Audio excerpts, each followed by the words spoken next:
Also in 7 up on the block, hundreds of historic items up for auction at Boston's Durgan Park restaurant. The landmark Boston restaurant closed its doors just last month. It was in business for nearly 200 years. 7's Sharma Sketti takes us inside the auction.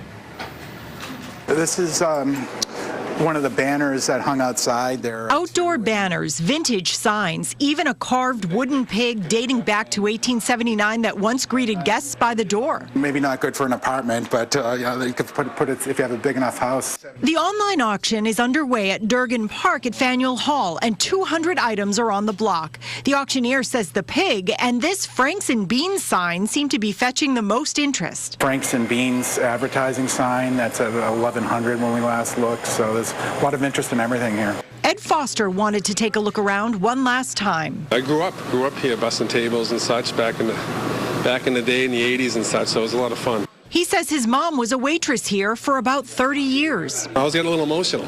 It's been it was a great stretch. We came through it, so it was good to see everything again. Last month, Durgan Park closed its doors. It's been a fixture at Faneuil Hall for nearly 200 years. I don't think you could have grown up in the area and not have come to Durgan Park for dinner.